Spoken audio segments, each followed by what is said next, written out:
Welcome to Fish Stripes Live. We're here for yet another series preview. This time it's with the Pittsburgh Pirates. My name is Azizu. We have a very intimate panel here today. Mr. Managing Editor Eli Sussman here joining us, and we have a special guest from Bucks Dugout, Nathan Hirsch, joining us today. Some camera issues to start. Nathan, how you doing, my man?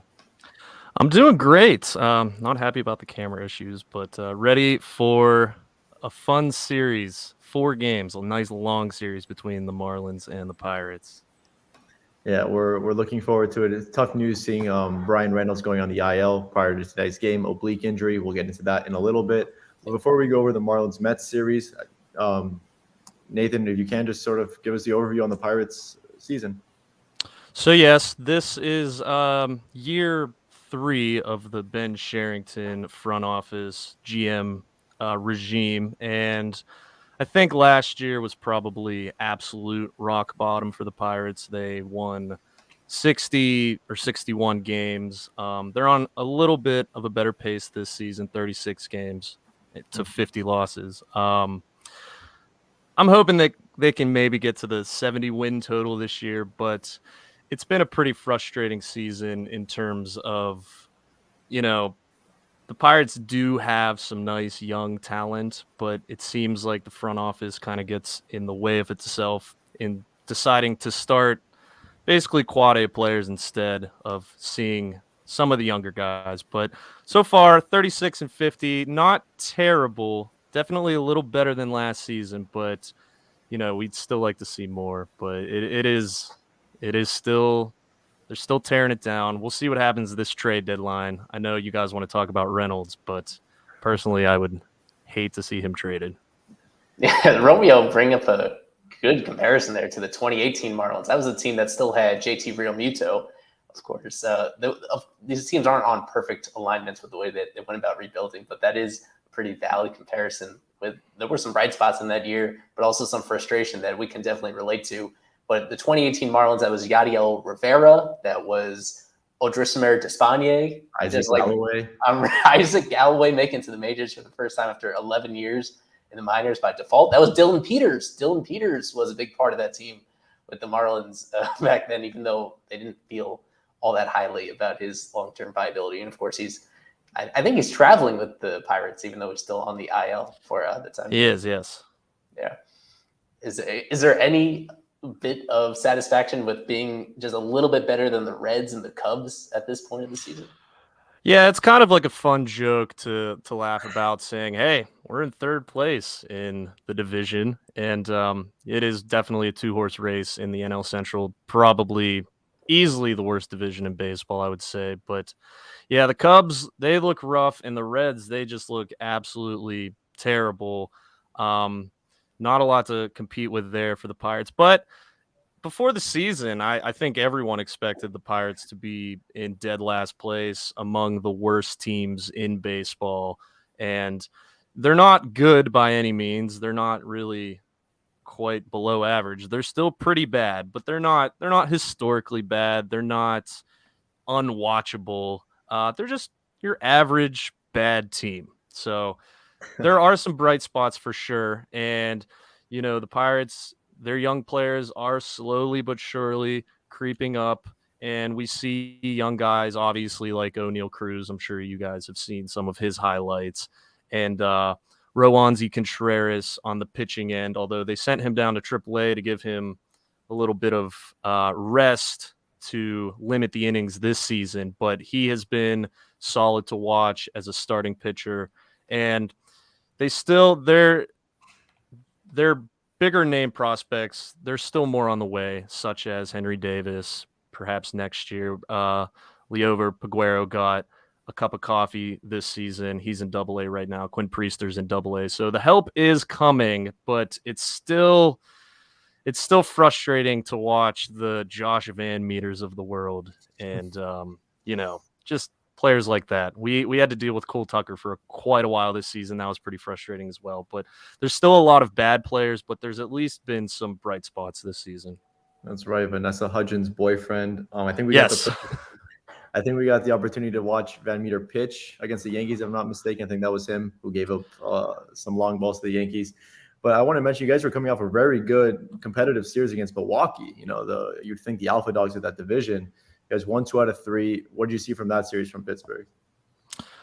Just pretty solid baseball, especially in the Sunday game. The Pirates, it's interesting. The offense isn't great per se, but they've been able to hit some home runs this season. They're actually, I believe, 13th in Major League Baseball in home runs, and teams before haven't touched that at all. They've been towards the bottom of the league for quite a while now. So there's been some surprise power threats on the team, it's been nice to see. But yeah, honestly, past 11 or so games, they haven't lost any series. I know they split with the Yankees, which was fun, even though, yes, they did lose 19-2 or whatever that was. The Pirates have had their fair share of extremely embarrassing losses with player position pitching. And you mentioned Van Meter. He's pitched a good handful of times this season, which isn't great. But they hit some home runs. They pitch well. Whenever they pitch well, they can really stick in games. Obviously, that's baseball, but they are more competitive this year for sure than last and lately as well. Yeah, and speaking of ugly losses, Miami endured one of those in their previous series in New York. They managed to split, take 2 out of 4 against the first place New York Mets. Sandy Alcantara, Marlins ace, once again had to save the team by shutting out the Mets through 7, allowing the feeble offense to score and win in extra innings. Eli, what was your main takeaway from that 4-game set in Citi Field? Well, personally, on Sunday, I finally had an up-close look at Sandy for the first time ever in a meaningful game. And I'd have to say that is what stood out for me personally, having to be there and seeing what was, by his standards, just a really meh type of start. But for most guys, 7 scoreless innings is phenomenal. And to do it pretty efficiently was that. And to me, the highlight of the whole game was this particular pitch. This was in the 7th inning. One of his final pitches of the game was also like his nastiest pitch of the game. It was this sinker that just went all the way from the middle of the plate to deep into the other batter's box to get the strikeout. And this was something that I was seated pretty far away, all the way out near the left field foul pole. And yet, even from my seats, I could tell that this was something special. You can't say that about a lot of other pitchers to do something like this. And he does this every single start, and I know that. But for me to have that perspective of that pitch and the way that I was able to, the way that it just jumped off as something totally unusual and totally unlike what normal humans do, that was a treat for me personally, even though a lot of our audience have already experienced that himself. It just drove home how great he is. It was pointed out that he made 2 scoreless starts this past week and still somehow did not win NL Player of the Week, that he was snubbed for that despite doing the absolute most that one pitcher could possibly do. But overall, this was a successful series. I expected them to win just one game, just a Sandy game, and they were able to, on Friday, sneak one.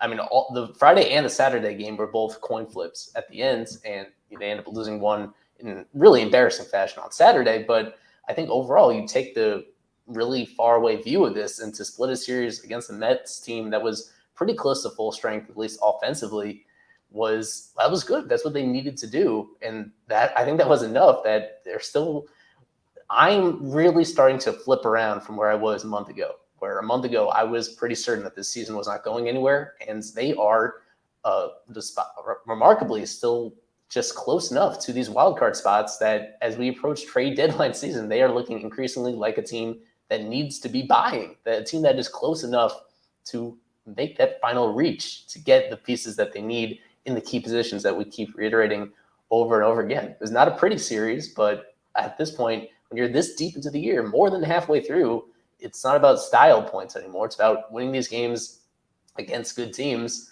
during what's been a really exhausting part of their schedule. The fact that they've had one off day in the last few weeks. I've been surprised. I've been impressed by what they've been doing. Yeah, and the man that's caught Sandy Alcantara every single start of his, I think, this year has been Jacob Stallings, former Pirate. Miami acquired Jacob Stallings in exchange for Connor Scott, Zach Thompson, and Kyle Nicholas.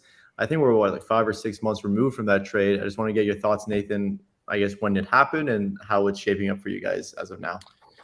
Yeah, when it happened, I know a lot of Pirates fans were pretty angry because it's the classic, there's the Pirates, they trade their best players, rebuild always. But I mean, today I did look at Stallings' numbers for the first time in a while here, and I knew he was struggling, but he has been pretty terrible, I must say. And I'm sorry to see that because I love Jacob Stallings. Last year he was great for the Pirates. Defensively, it was awesome. And, he's never really looked at as an offensive stud by any means, but you expect maybe slightly below average, maybe a WRC plus somewhere in the 90s or something like that. Last year he was above average, but I saw the F4 today minus 1.1, and I was pretty surprised. When the Pirates got rid of him in that trade, I wasn't too angry because I knew that, his value is definitely at its highest. Mm-hmm. And, the return, Zach Thompson hasn't been amazing by any means this season. He's kind of just eaten some innings. He has a WAR below 0 as well. And the prospects they got back they have a chance. I mean, I looked today, Connor Scott has an OPS in the 600s in AA, and Nicholas has an ERA in the 4s, although he's been starting games, which I like to see. I knew that it was questionable whether he could be a starter or a reliever. But, yeah, Stallings, I feel bad for him because it's you see he's a great guy. He seems like his teammates like him and all that, and you want to see him do well. But, yeah, this season – even defensively, it looked like he hasn't been as great either. So, sorry. It was, from the Marlins fan perspective, it was an immensely popular trade, I would say, when it happens. Mainly, Craig Mish was the conductor of that train that Stallings would be the perfect fit at the perfect price. And I remember we talked about it last year. Yeah, he kind of willed it into existence. And I think even independent of that, I was not particularly high on the prospect package sent in return. I thought it was just really reasonable for somebody that we thought had a decent floor. That the biggest question I had was about the hitting and whether that would last for a guy that the batted ball quality was pretty ugly and just at a certain age, catchers age quicker than others. That I wasn't expecting too much with the bat. As you pointed out, the defense has just not been anything special whatsoever, and the bat has been kind of worse than anybody could have thought. It was bad early on. It looked like it was turning the corner in the middle and end of May. And then recently, I pulled up the numbers. I should probably bring them on the screen here. It's the worst slump of his career at any point the last few weeks. He's just not doing anything at all offensively whatsoever. The fascinating part that we know as Marlins fans that you might not know is that he's been the exclusive catcher for both Sandy Alcantara and Pablo Lopez. They refuse to use, not even for a single pitch in the later innings, use anybody else except for Stallings.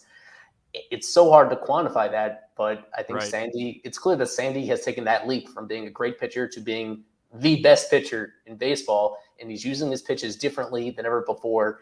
It's tough to avoid crediting Stallings somewhat for making that work, for including the transition to pitch calm and all of that, which is new for everybody. That's the shining aspect of him. That's the bright side of it, is that he has been in the lineup every single time Sandy has pitched, and the vast majority of those outings have been spectacular. So you feel like you would be able to live with the other limitations that he's had. And the frustrating aspect that we've covered on the stream, almost every stream the last few weeks, is that now Nick Fortes has been called up, and he's the rare catcher that has a lot of offensive potential and who seems to do a lot of good stuff defensively as well. So the fact that they're not even giving him the opportunity to catch Sandy or Pablo at any point, and that the playing time split is still leaning more towards Stallings and Fortes. That's been a point of frustration for sure. Yeah, that's interesting that you say that, because the way I've kind of looked at Stallings big picture wise before last season, before he broke out, he really was kind of like a organizational depth type catcher that really grinded his way to get to the big leagues. He was DFA'd at one point, and last season it really came together. And I do remember that was a big point of emphasis for Pirates fans. They were upset because Stallings does work with pitchers so well. And like you said, that's not really quantifiable, but it's still a thing. So I do think that there's value in that. And like you said, Sandy's taken a huge step this season. He's arguably the best pitcher in baseball this year, at least in the National League. So I definitely think Stallings has something to do with that. But I also think that Stallings might fit best as a solid backup. And if you have the young guy that comes up and has the offensive potential, as you put, Stallings is a solid mentor type guy that can help the young catcher along, and still have, maybe he does start once every fifth day for all country. But you're right. I would probably be frustrated as well seeing him start more than the younger guy. But I really do hope, like as a fan, I want to see Stallings turn it around, because he was fun to watch in Pittsburgh. Yeah, and he is starting about 3 out of every 5 games. He's starting for Sandy, like Eli mentioned. He's starting for Pablo, and he's starting for Trevor, like he is for tonight. But yeah, I'm looking at Jacob's numbers, and I didn't realize it was this bad. His OPS is under 500. And like Eli mentioned, the defense just really hasn't translated over into a Marlins uniform. I know he still has that, record of no pass balls, which he's gotten very lucky a few times, because there's been a couple of pitches that have gone by him where the official scorer gave him the benefit of the doubt. But needless to say, hopefully he turns it around for Miami. Now I guess we can talk about the All-Stars. The Pittsburgh Pirates have an All-Star. David Bednar, your nasty closer. He's elected to, I believe, his first All-Star game. For the Marlins, the obvious choices: ace Sandy Alcantara. He is now a 2-time All-Star. He was the Marlins All-Star representative in 2019. Now again here in 2022. And Jazz Chisholm Jr. elected to his first All-Star game. So Eli, Nathan, whatever you guys think about, David and Sandy right there. Sandy, how long has this been coming? How long has it been inevitable that he was going to be an All-Star? Probably going back to late May. We knew this was a lock, and for him to make it was, as we've been talking about, really the only question is whether he starts the game or not. The fact that but for him just to be a 2-time All-Star for the Marlins as a pitcher, it's a really short list of guys that have actually made multiple All-Star games as pitchers in their Marlins careers, because a lot of these guys get traded soon afterwards, or they're just not consistent enough to keep it up. So he joins Jose. He joins, I think Dontrell made, I don't know if he even made 2 of them, because he made it in 2005, but not even sure outside of that. Josh Johnson made a couple All-Star games, but it's a really short list in Marlins history of guys to even make it this far. With him, it just goes back to the volume of work that he's putting out, the separation between him and every other pitcher in the league in terms of innings pitched, and the fact that the quality of those innings is as good as anybody. The fact that he is like percentage points behind Tony Gonsolin for the ERA title right now, and yet he's doing it while pitching like twice as many innings as Gonsolin, way more innings than most other guys. Absolutely insane. We incorporated a piece of the video in the intro today of him talking to the clubhouse about it and getting the official news. I think I have it downloaded here as well. So that was a cool thing. I know the Pirates did something similar with Bednar, officially informing him in their clubhouse when the news came through. You probably saw that, Nathan, right? Yeah.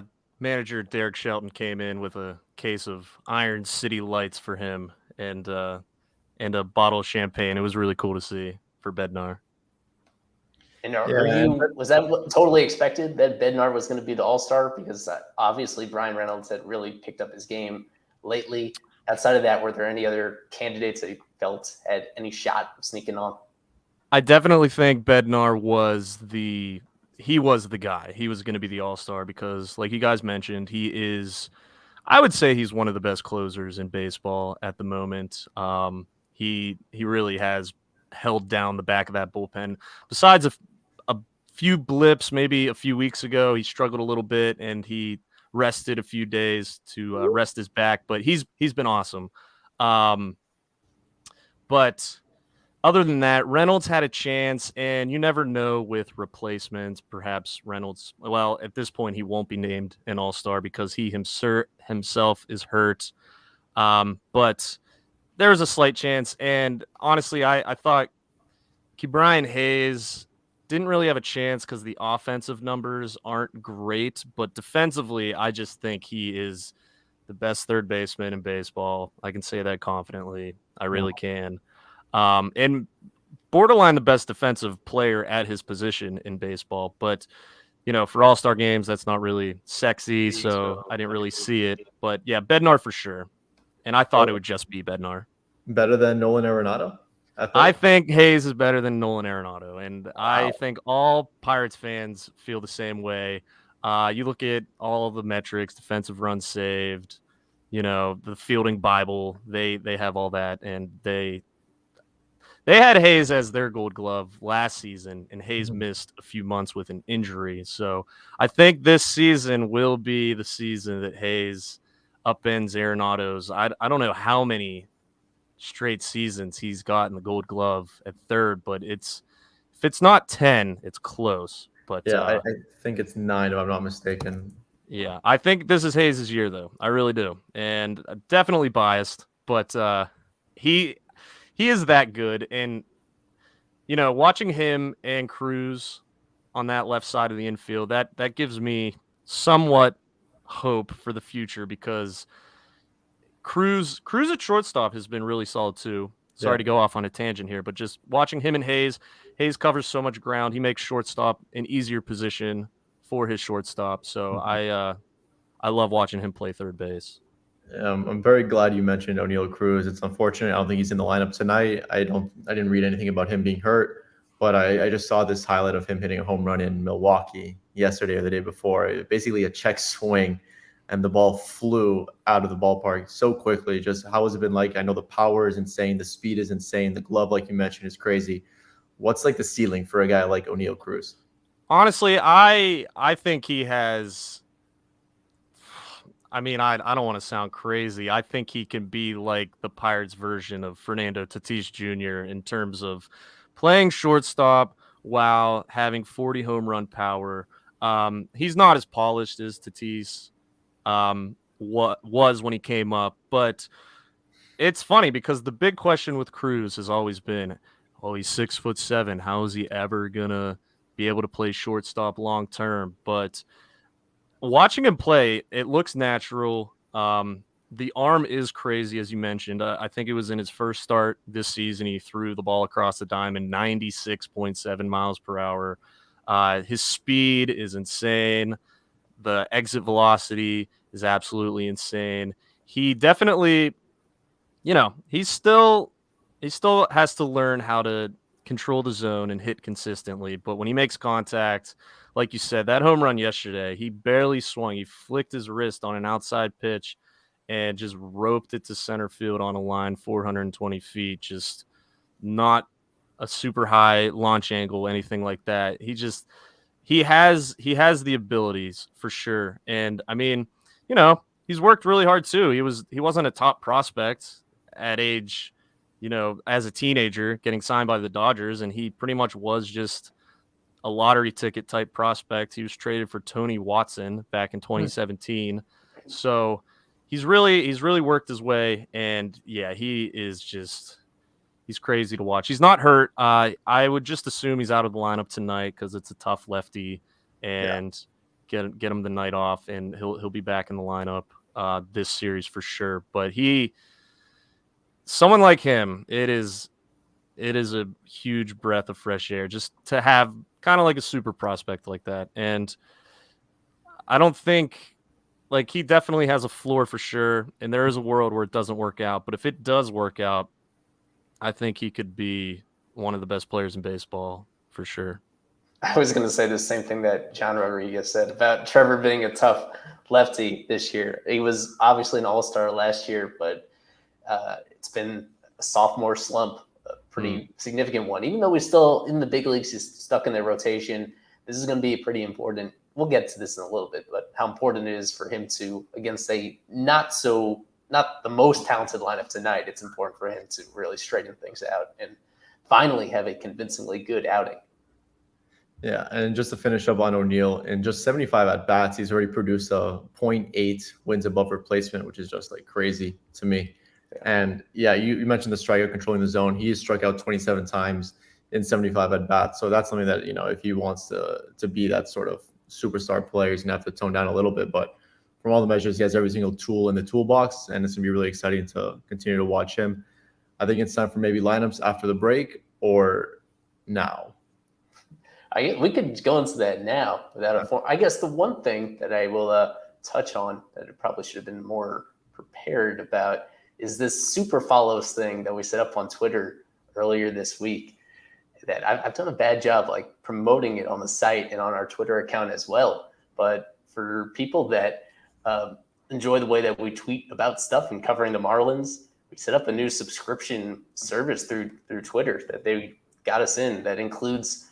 We're still working on exactly what features to add here, but that's kind of the button that you find on the mobile app. I think even on desktop, when you go to our Fish Stripes profile, it will give you that option to super follow. And for now, what I'm doing for sure is the GIF database access that's complimentary for anybody that's not already in there. For what we've been doing every game is publishing the full game notes that the Marlins send out to media. That's not supposed to go to the public, but it's going to you, because the Marlins can't see that we're sharing it because it's behind that paywall. So they don't know about it, but you can get those game notes as well before every single game. We're going to be doing some giveaways as well for people that subscribe to this on Twitter. Again, it's $2.99 per month. We're going to do some special giveaways that only people with the subscription can get. I'm going to put more of this into a full article for now, but we'll use this break time just to remind you about this new thing that we set up earlier in the week through Twitter, and we'll see exactly where it goes. With that. Yeah, to this point, most of the super followers are part of the Fish Stripe staff. So I think we'll change that pretty soon once I have time to more formally promote this. But it's just something that if you really enjoy the coverage that we provide already, you want to find a way to support us that way, this would be one option for doing so. It's just perfectly in time for our press box report with Daniel. How's it going, fellas? How's it going?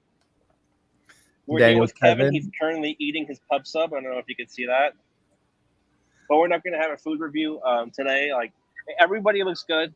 Yeah, I would say the press box report is we got to talk to Zach Thompson, former Marlin, really nice guy, probably the nicest guy in baseball. He is awesome. He shook our hands, said really nice things. Kevin got Dylan Peters, Brian Hayes. So overall, it looks good. I was looking at the lineups of Pittsburgh. We're not going to get O'Neill Cruz today.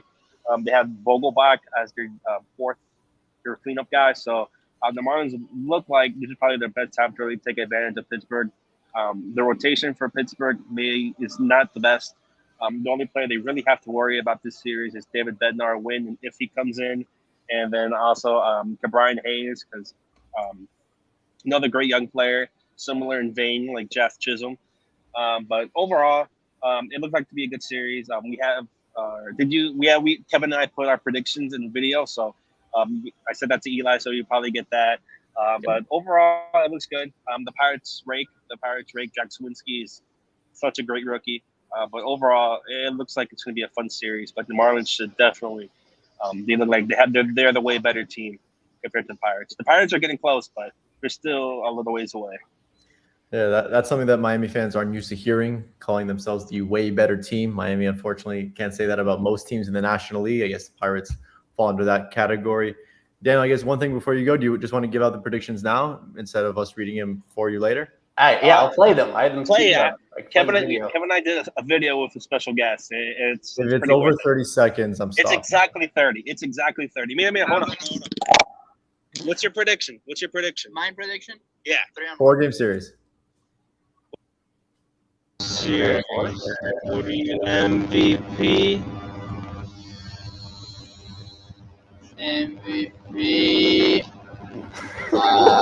That audio is really weird, so I want his top starting. Very perfect. All right. I'm gonna leave you. All right. Are you Who moving on? the hell was that? The audio. Let me just play the predictions real quick. Please and we'll do. move on. These are Fish Stripes live predictions. Let's go with Daniel first. Marlins and Pirates, 4 games. Who do you got winning? I have Marlins 3 games. It's going to be really quick. Pirates are, I think, better than expected. Marlins take 3. MVP, Brian Anderson, he's going to come back, have a really great series.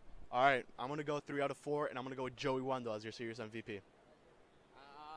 I think it's going to be a sweep for the Marlins, and the MVP probably is going to be Gavin Cooper. There we go. That was a good prediction video. It was 30 seconds instead of 2 minutes.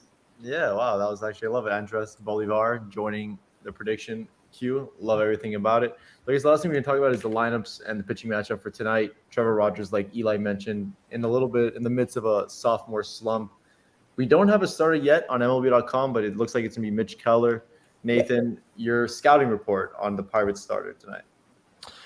Mitch Keller has shown flashes this season. You look at the ERA, though, 5.21. He kind of gets BABIP'd pretty good sometimes. He's a bit unlucky, but he's been better than he was. He was kind of highly touted as a prospect. It hasn't really worked out.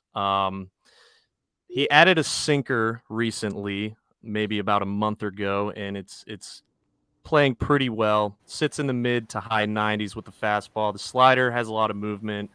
Changeup, curveball, it's decent. But it just he's a guy that it really hasn't come fully together. He's had a few nice starts here and there. Even last start, he against the Yankees, he had 5 strong, and then it kind of fell apart at the end.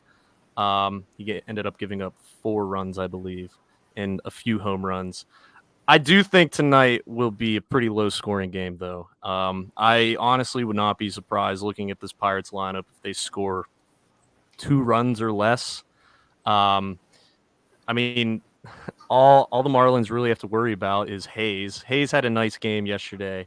He went 3 for 4. Chavis has been decent. Vogelbach is basically a pitcher hitting versus left-handers, so there's nothing to worry about there.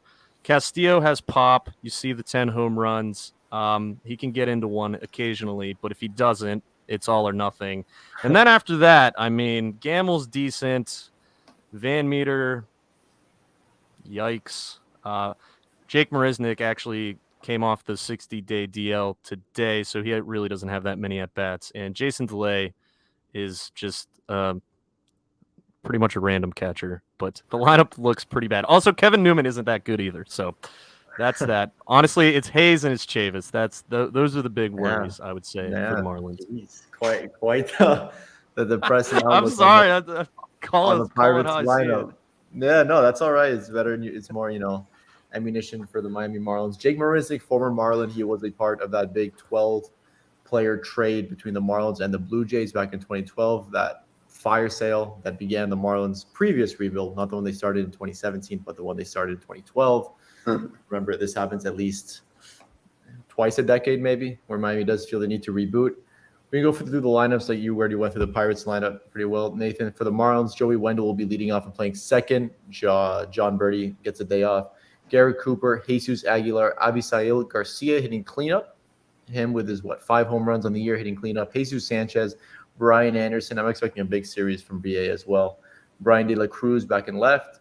Miguel Rojas at short, coming back from leaving the game early yesterday. He was sort of hitting the neck by teammate John Birdie. And Jacob Stallings, former Pirate, catching Trevor Rogers. Who's the guy that Nathan and Mitch Keller should look out for, Eli? Oh boy, I guess there's always Garrett Cooper. Even recently, his production has had a little bit of a downtick overall, but this season, it's been really fascinating to watch him. How, for the most part, how consistent he's been. How really, despite being almost a power first guy at times earlier in his career, he has flipped that and now prioritizing using the whole field and adjusting really well to certain pitch types and certain pitchers in order to always just find holes in the defense. Like historically, he's getting up there now in terms of one of the higher this is a great strength versus weakness matchup, I'd say, tonight between him and Mitch Keller. Mitch Keller is a guy that has been just really, as Nathan mentioned, he's just been kind of inexplicably unlucky on balls in play for a lot of his major league career. And Cooper is the opposite. Cooper is a guy that always seems to be able to find holes in the defense, and it just shows a innate understanding for hitting. So at least in this first game, I really like his chances of being productive in this one. It can't be stressed enough how disappointing it is that even in this lineup that Garcia is hitting in the cleanup spot. It doesn't make any sense. We're so deep into this year with such a big sample of him just being a bad offensive player, being better defensively than offensively, which isn't saying a whole lot. And for him to continue to bat so high up in this lineup and receive so many opportunities, even over Brian Anderson, over Brian De La Cruz, who I was harsh on recently, but has all of a sudden kind of he's been hot again. He's kind of been looking a lot closer to his 2021 form. For Garcia to be getting more opportunities to hit than Anderson or De La Cruz, and even Miggy Rowe, I know they like to put either Miguel Rojas at the top of the order or the bottom of the order, but he's just a better offensive player right now than Garcia is in any matchup. So compared to Stallings, Garcia is fine, but compared to everybody else, I just think this is perplexing that they do this. And for the same reasons that Nathan mentioned about having little faith in the Pirates lineup, I think with this Marlins lineup, there are not a whole lot of guys that can hurt you. Yeah, that is the harsh reality of both these clubs, not exactly offensive juggernauts. The Pirates, and I guess Nathan should have a lot of experience with Jesus Aguilar and Avi Garcia, both of them with the Brewers for some years, recent years. Aguilar, an all-star in 2018 with Milwaukee. I don't know if you keep up with Jesus Aguilar since he's been a Marlin from 2020. Just, your thought, has he gotten better? We know he's gotten a little bit worse since 2020, but, to me, he looked like a really good player in 2018. He had outstanding power. He's just sort of become sort of a hitter first guy. Yeah, when you guys mentioned looking at the lineup and potential players to do damage, I went straight to Aguilar because when he was with the Brewers, this is just me talking. I could be wrong. Eye test. I thought he absolutely crushed the Pirates constantly. And I could totally see him maybe hitting a home run tonight, to be honest. He is, I haven't really seen the numbers, besides those put up just now. I know he kind of had a resurgence with Miami, obviously, because the Brewers let him go. But, power is power. And if you can hit the ball out of the ballpark like he can, you're definitely a threat. I think he might have a pretty big series against the Pirates. Well, that's the hope. He has been scuffing a little bit as of late. He did homer in the New York Mets series. And before this game started, we did have some injury updates from, all the media at the park today. Edward Cabrera, one of the better pitching prospects in the Marlins organization, he did 2 innings of live BP today. Jazz Chisholm Jr. was playing catch up to 90 feet. Lewis Head threw 2 innings in the FCL on Tuesday. Jesus Luzardo, another one of the Marlins' big starting pitchers, he threw 2 innings of live BP on Tuesday. Cody Poteet will pitch tomorrow in AAA Jacksonville. Sixto Sanchez, everyone forgot about him. He's had a couple of bullpens this week, increasing velocity, I guess, whatever that means. Last reported he was about 94, 93, sometimes down to 90, 91. That's what Christina De Nicola of MLB.com mentioned to me. And then Jorge Soler should start a rehab assignment Tuesday. So of all of them, I guess Soler and Edward Cabrera and Luzardo would be the closest. Eli, what do you take from those updates? Well, Soler, you're right about, as we discussed prior to the stream, if he's starting a rehab assignment now, and he's only been out about less than 2 weeks in the first place, it's going to be short. It's going to be 2, maybe 3 games at most, and then he's going to be back this weekend against the Phillies. So I'll be curious to see exactly who gets squeezed off the roster at that particular time. One thing I highlighted on Twitter is how Luke Williams has been surpassing expectations as a hitter, and he is somebody that we assumed would get sent down as the Marlins get everybody back on the offensive side, and now I'm not so sure. So it'll be an interesting decision between him and DLC and Billy Hamilton and Jesus Sanchez. That'll be an interesting decision for a few days from now, assuming everybody else stays healthy. Although those starters are making progress, Luzardo and Cabrera, I need to point out that Poteet is really the closest one to returning as a reliever. presuming that's going to be the situation. For now, they have Eliezer Hernandez back in the major league roster. Saw him pitch once, and we know who he is and how limited his upside is, whereas Poteet was not so quietly an awesome part of this pitching staff early in the year. So as soon as Poteet, if he gets through this next rehab outing on Tuesday looking good, I think he could be a candidate to get called up this week before the All-Star break in place of Eliezer, who still obviously has options left. That'll be exciting to see. One issue with this team right now, the back end of their bullpen has been surprisingly good, but it's the depth of the bullpen that continues to be an issue. You just do not trust anybody at all except for Scott and Bass, and usually Okert, and even him is kind of dicey. They need more depth in that pen. We want to see them go out and trade for guys that are proven in that aspect, but Poteet has a role to play. He is certainly one of their best 8 relief options when healthy, and I think he's going to be back really soon, very soon after Soler. Yeah, that's a hope. He really was outstanding in that role for Miami before the injury. And you think it's either going to be Pop or Eliezer getting sent back down. Yeah. I honestly wouldn't mind seeing Pop. I think the command does have stuff, has some improvement to be made. But the last thing we'll talk about before we go to predictions is just the last time Miami faced Pittsburgh, it was sort of a season decider for this team. Miami went to Pittsburgh last season. I think it was in June, and they lost 3 out of 4. They lost the first 3, and they barely hung on for game number 4 to win at least one. Nathan, what has changed for your team and from the team that you were watching them face up to a year later now? I mean, I'm trying to think back on that series, and I know for the Pirates, there's definitely a bunch of different names on the squad now. Last year was kind of a mess with just the players in general, and even this year, you look at it, the Pirates have played, I think, 55 total players, which is the most ever to this point in the season. We don't have Reynolds, which I see the home run there. That's a tough loss. It's going to be tough for the Pirates to score runs in this series. And I don't know. Our pitching is a little bit better, slightly, maybe. But the difference, I guess, this year between the Pirates and last year is I think this year there have been a few nice surprises for the Pirates where there really wasn't last year. It was mentioned Jack Sawinski has been solid for the Pirates. He was acquired in the Adam Frazier trade last season. He's hit some home runs. I guess home runs is the real difference. The Pirates have been able to hit a few home runs this year, and last year they were not at all. So there's some pop in there. O'Neal Cruz is a big difference as well over the past few weeks. But yeah, we'll see. I think the Pirates are a little bit better, but I do think this is going to be a tough series for them. Yeah, and with that, I guess we can go into a little bit of an early show tonight with predictions.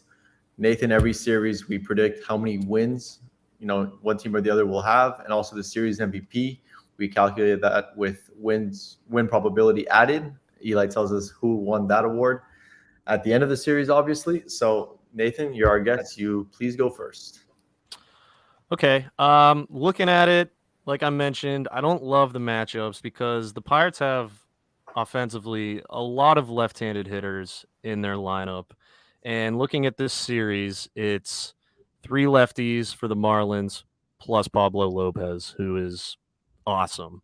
So pitching matchup-wise, I don't love it. I do think the Pirates will squeak out 1 win out of the 4. Perhaps it's the Zach Thompson game, maybe a little revenge game for him. But as far as the MVP of the series, I'll go with Jesus Aguilar. He in my eyes, is a Pirates killer. So I think he'll have a nice big series for himself. All right, fair enough. He does have some experience facing against the Pirates, like you mentioned, so not a bad pick at all. He is a better hitter at Lone Depot Park from what I can tell, so not a bad pick. For me, I'm going to say, all right, Eli's back. Eli, go ahead and go. Just in time. I did not hear his prediction at all. I tried to open the prediction standings, the leaderboard with me on top, and I opened it in the wrong tab, so it didn't show up. So, it's probably not going to let me even set it up in time for this. My prediction is that it's similar to a lot of the guys. I'll read the other guys first. We had the video from Kevin and Daniel. Intern Brent Cosculela He has the Marlins going 3-1 with Aggie as his MVP. Who do we have else? I think Noah put his in the chat somewhere. Was it the Marlins also going 3-1 with Brian Anderson as MVP? So I will go with the Marlins also winning 3 out of 4 so that they can't gain any ground on me there. And my MVP will be a little Brian De La Cruz. I like what I'm seeing of him lately. I think he's going to continue to keep that going. Yeah, me too. I really didn't see that coming with Brian De La Cruz. I thought he was all but, a fifth, sixth outfielder at this point, but he had a really nice series in New York. Even the last time they were in New York, he homered. He had the only run of the game when I was covering. So he had some nice at-bats yesterday as well against Taijuan Walker. For me, I'm going to be a little pessimistic. I'm going to say the Marlins split. I think it's going to be tough for them to win, 3 out of 4 or much less sweep. I'm hoping they do, but just in case, I am also trying to go up in the standings and pick up some ground on Eli. So I'm going to say they split the series. And I'm going to say that Pablo Lopez is the series MVP. He's the best starter going for either team in all 4 games, and I think he goes deep into the ball game. He didn't go too deep last game, and I think this is the start where he goes very far. So, and Nathan, while I literally kicked myself off as you were giving your predictions. So can you just give me how many wins did you have the Pirates getting in this one? Yeah, I had the Pirates going 1-3, so 3 wins for the Marlins, and I also had Jesus Aguilar as the series MVP. I think he's going to hit a few bombs. Yeah, and he noted that a lot of left-handers going for Miami, with Braxton, with Castano, with Trevor. I just realized, when was the last time they had 3 lefties in the rotation for this extended period of time? Hasn't happened for a while, right? Yeah, not for an Dylan extended Peter period. was there. Of course, Caleb Smith was around for a couple of years, but along with who else? I mean, him and Trevor, maybe, I don't think they intersected at all. No. Between those 2 guys. So it has been a minute for sure since then. There've been a few lefties in and out of the rotation. Harlan Garcia was in the rotation for a minute before he went out. Did they give any starts to Sean Moramondo? I think that was their last year. That was very short-lived. That didn't last long either. But yeah, Luzardo at the end of last year, Luzardo and Rogers, but I don't think there was a third one. So it has been quite a while since we've seen this happen. Yeah. Yeah, with the Garrett Castano, Rogers, hopefully Miami, gets the Pirates at the right time. And so I guess that's where we'll end it, unless any last notes from Nathan or Eli. Nathan, so much for coming on. I really appreciate it. Yeah, I appreciate you guys asking me to come on as well. It's been fun. I will just say, I guess, with the Marlins left-handed pitchers, the hitters on the Pirates you probably have to watch out for the most are Hayes, Michael Chavis, and I mentioned Diego Castillo. He's got some pop as well, and he can hit lefties pretty well. But other than that, I don't know if there's a lot. Yeah, you mentioned the Pirates. They're a little bit vulnerable to left-handed pitching, and I can see with Vogelbach being their cleanup hitter, it looks like it's going to be a true statement. Well, that'll end it for now. Once again, thank you to Nathan Hirsch for joining us. For Eli Sussman, for myself, thank you for watching, and as always, go fish.